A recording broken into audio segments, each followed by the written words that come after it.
সেখানে শুধু কেন কলেজ ইউনিভার্সিটির ছাত্ররা বাধা দিবে, সেখানে মাদ্রাসার ছাত্ররা থাকবে না কেন? এরা আসবে না কেন? এই দায়িত্ব তাদের ছিল, এই কাজটা তো তাদের। এই সমাজকে পরিবর্তন করার দায়িত্ব তাদের, আলেমদের, তোলাবাদের। কেন আসছে না? কেন আসতে পারতেছে না? নিশ্চয়ই কোনো এক জায়গায় গলত আছে, নিশ্চয়ই কোনো এক জায়গায় ভুল আছে। আমার নবী আলাইহিস সালাতু ওয়াস সাহাবায়ে কেরাম রিদওয়ানুল্লাহ আজমাইন যেখানে যাইতেন সেই সমাজটাকে পরিবর্তন করতেন, যেই দেশে যাইতেন সেই দেশটাকে পরিবর্তন করতেন, যে এলাকায় যাইতেন সেই এলাকাটাকে পরিবর্তন করতেন। অথচ আমরা এলাকায় যাই, এলাকার কেউ আমাকে চিনি না। বহুত বড় বুজুর্গ আপনি, আমরা সাতার বুজুর্গ।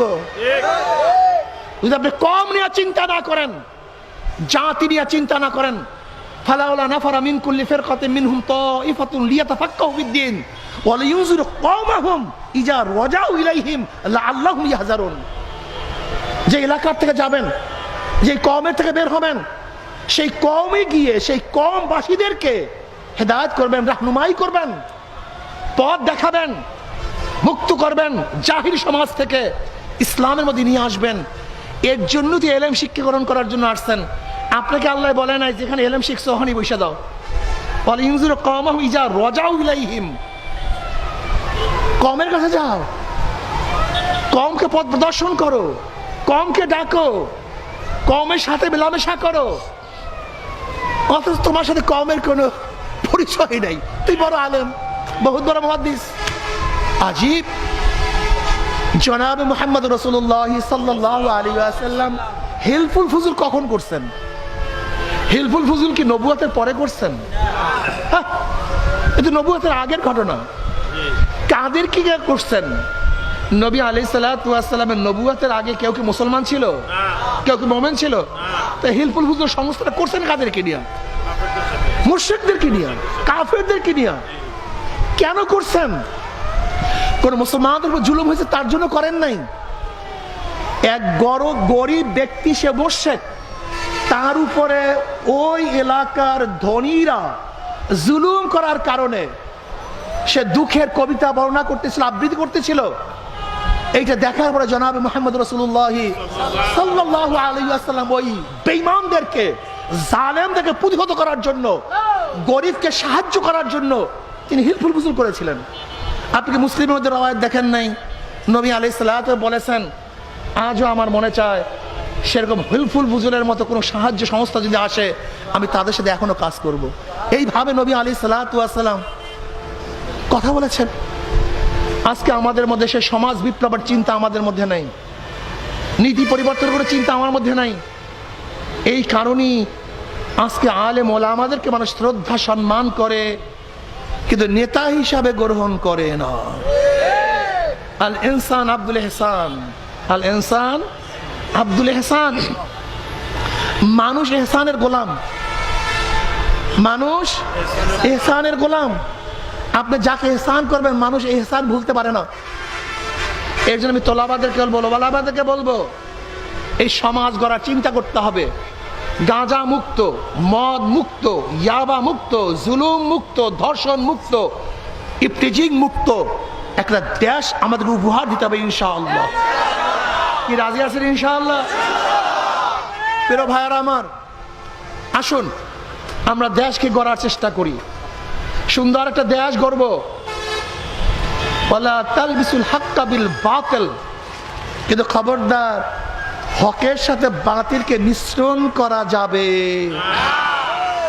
আজ কিন্তু হক বাতিলকে মিশ্রণ করার চক্রান্ত চলতেছে। ভালো ভালো কথা বলে হক এবং বাতিলকে মিশ্রণ করার যে চক্রান্ত চলতেছে, সতর্ক থাকতে হবে। কি থাকতে হবে? যাআল হক ওয়া যাহাকাল বাতিল ইন্নাল বাতিলা কানা যাহুকা।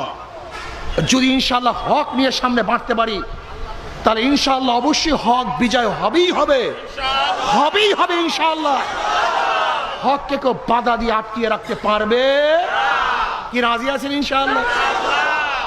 উদখুলু ফিস সিলমি কাফা, পরিপূর্ণ পরিপূর্ণ ইসলামের মধ্যে প্রবেশ করতে হবে। আংশিক না, আংশিক না, আংশিক না। আল্লাহ পাক কালামে পাকের মধ্যে ফরমান, ওয়ালা তামুতুন্না ইল্লা ওয়া আনতুম মুসলিমুন। খবরদার মুসলমান না হইয়া কেউ মরবা না। এক জায়গায় বলছেন উদখুলু ফিস সিলমি কাফা, পরিপূর্ণ ইসলামের মধ্যে প্রবেশ করো। অন্য জায়গায় ওয়ালা তামুতুন্না ইল্লা ওয়া আনতুম মুসলিমুন, খবরদার মুসলমান না হইয়া কেউ মরবা না। যদি মুসলমান না হইয়া কেউ মারা যাও, মওয়াত ইমানের সাথে হবে না, কবরের মধ্যে নাজাত পাবা না, আযাব শুরু হয়ে যাবে। জনাবে মুহাম্মদ রাসূলুল্লাহ সাল্লাল্লাহু আলাইহি ওয়াসাল্লাম ফরমান, কোন নাফরমানের কবরের দুই পাশের মাটি এত জোরে চাপ মারবে, চাপের চড়ে এক পাঁজরের হাড্ডি আর এক পাঁজরে লাগাইয়া ফলাইবা, আল্লাহ মাফ করিয়া দাও। যদি মুসলমান না হইয়া কিয়ামতের ময়দানে উঠো, আরশের নিচে জায়গা পাবা না, সূর্যের গরমের নিচে অবস্থান করতে হবে, আল্লাহ মাফ করিয়া দাও। রওয়ায়াতের মধ্যে আসছে সূর্যের গরমে নাফরমান ঘামাইতে ঘামাইতে ঘামাইতে ঘামাইতে কাউর ঘাম হাঁটু পরিমাণের হয়ে যাবে, কাউর ঘাম মাজা পরিমাণ হবে, কেউ ঘামের মধ্যে সাঁতরাইতে থাকবে। আল্লাহ আমাদের সবাইকে মাফ করিয়া দাও, সবাইকে ক্ষমা করিয়া দাও। কিয়ামতের ময়দানে যদি মুসলমান না হয়ে ওঠো, ইউরাফুল মুজরিমুনা বিসীমাহুম ফায়ুখাযু বিন্নাওয়াসি ওয়াল আকদাম। যেরকম বিজ্ঞ ডাক্তারের কাছে রোগী যাওয়ার সাথে সাথে ডাক্তার রোগীর চেহারা দেখলেই বলতে পারে কোন রোগের জান রোগীর মধ্যে ঢুকছে। যদি কিয়ামতের ময়দানে গুনাহ মাফ না করে ওঠো, ফেরেশতারা নাফরমানদের চেহারা দেখলেই বুঝতে পারবে কোন ধরনের গুনাহ করিয়া নাফরমান কিয়ামতের ময়দানে উঠছে। যারা বেনমাজি নামাজ পড়বে না, তাদের চেহারাটা কিয়ামতের ময়দান আলকাত্তার মতো কালো হয়ে যাবে। এ বেনমাজি বাবারা, তুমি খেয়াল করিয়া দেখো, আজকে দুনিয়ার মধ্যে তোমার চেহারা যতই সুন্দর হোক না কেন, এ আমার মা বোনেরা, তোমার চেহারা যতই আকর্ষণীয় হোক না কেন, যদি নামাজ না পড়িয়া কিয়ামতের ময়দানে উঠো, তোমার চেহারা একেবারে কালো কুৎসিত হয়ে যাবে। আল্লাহ আমাদের সবাইকে নামাজ পড়ার তৌফিক দিয়া দাও। যারা হারামখোর, হারাম ভক্ষণ করে কিয়ামতের ময়দানে উঠবে, তাদের চেহারা বিকৃত হয়ে শুয়ারের সূরত ধারণ করবে। আল্লাহ হারাম থেকে আমাদের সবাইকে বাঁচিয়ে থাকার তৌফিক দিয়া দাও। যারা ঠকবাজি করবে, তাদের চেহারা বান্দরের সূরত হয়ে যাবে। যারা হিংসা হাসাদ করবে, তাদের চেহারা কুকুরের সূরত হয়ে যাবে। যারা যাকাত দিবে না, যাকাতের মালগুলি পেটের মধ্যে বড় বড় সাপ হয়ে যাবে। সাপ দুই সোয়ালের মধ্যে শুধু আঘাত করতে থাকবে। আল্লাহ আমাদের সবাইকে ক্ষমা করিয়া দাও, আমাদের সবাইকে মাফ করিয়া দাও। নাফরমান বদমাশ বেঈমানের হাত পার মধ্যে জাহান্নামের শিকার লাগাইয়া টানতে টানতে জাহান্নামের মধ্যে নিক্ষেপ করবে। জনাব মুহাম্মদ রাসূলুল্লাহ সাল্লাল্লাহু আলাইহি ওয়াসাল্লাম সাহাবায়ে কেরাম রিদওয়ানুল্লাহি তাআলা আলাইহিম আজমাইনদেরকে নিয়ে বসা। হঠাৎ তিনি আওয়াজ পাইলেন। নবী আলাইহিস সালাতু ওয়াস সালাম প্রশ্ন করেন, হে আমার সাহাবারা, জানো কিসের আওয়াজ? সাহাবারা বললেন, আল্লাহ আল্লাহর রাসূলই ভালো জানেন। নবী আলাইহিস সালাতু ওয়াস সালাম বললেন, 70 বছর আগে জাহান্নামের উপর থেকে একটা পাথর নিক্ষেপ করা হয়েছিল। আজকে 70 বছর পরে সেই পাথর জাহান্নামের নিচে ঠেকছে। এই মাত্র তার আওয়াজ তোমরা পাইছো। যখনই জাহান্নামের উপর থেকে নাফরমানকে লাথি মারিয়া ফালাইয়া দেওয়া হবে, 70 বছর পর্যন্ত নাফরমান জাহান্নামের নিচে যাইতেই থাকবে, যাইতেই থাকবে, যাইতেই থাকবে। আল্লাহ তুই আমাদের সবাইকে মাফ করিয়া দাও। কিন্তু যদি মুসলমান হইয়া কবরে যাও, রওজাত মিন রিয়াজিল জান্নাহ, কবরটা জান্নাতের বাগিচা হইয়া যাবে। যত দূর তাকাবা তত দূর ফাঁকা হইয়া যাবে। জান্নাতের সাথে সুরাক হইয়া যাবে, রাস্তা হইয়া যাবে। জান্নাতের নাজ নিয়ে আমাদের গোটা কবরটা ভরিয়া যাবে। আল্লাহ তুমি কবুল করিয়া নাও। আমার মাওলা কিয়ামতের ময়দানে ডাকিয়া ডাকিয়া আরো সে নিচে জায়গা করিয়া দিবে। আল্লাহ তুমি কবুল করিয়া নাও। আমল নামার ডাইন হাতে পড়িয়া যাবে। আম্মা মান উতিয়া কিতাবাহু বিয়ামিনিহি ফায়াকুলু হা উমকরাউ কিতাবিয়া ইন্নী যানানতু আন্নী মুলাকিন হিসাবিয়া ফাহুয়া ফি ঈশাতির রাদিয়া ফি জান্নাতিন আলিয়া কুতুফুহা দানিয়া কুলু ওয়াশরাবু হানিয়াম বিমা আসলাফতুম ফিল আইয়ামিল খালিয়া। আল্লাহ কবুল করিয়া নাও।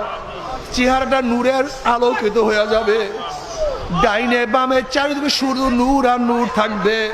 ফি উজুহিমিন নূর আলা মানাবিরিল লুলু ইয়াকবুদুহুমুন নাস লাইসু বিআনবিয়া ওয়ালা শুহাদা ক্বালাল আরাবিয়্যু হুল্লুহুম লানা না'রিফুহুম ক্বালা রাসূলুল্লাহ সাল্লাল্লাহু আলাইহি ওয়াসাল্লাম হুমুল মুতাহাব্বুনা ফিল্লাহি মিন কাবাইলি শাত্তা ওয়া বিলাদিন শাত্তা ইয়াস্তাবিউনা আলা যিকরিল্লাহি ইয়াজকুরুনাহু।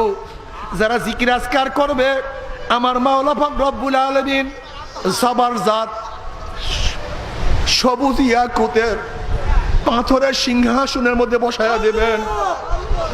আল্লাহ তুমি কবুল করিয়া নাও। আমার মাওলা পাক রব্বুল আলামিন জান্নাতের মধ্যে জান্নাতি থেকে দাখিল করাবার পরে আমার মাওলার তরফ থেকে সালামুন কাওলাম মির রব্বির রহিম, শুধু শান্তি আর শান্তি, শুধু শান্তি আর শান্তি। অশান্তি কি জিনিস আর কোনোদিন দেখা লাগবে না।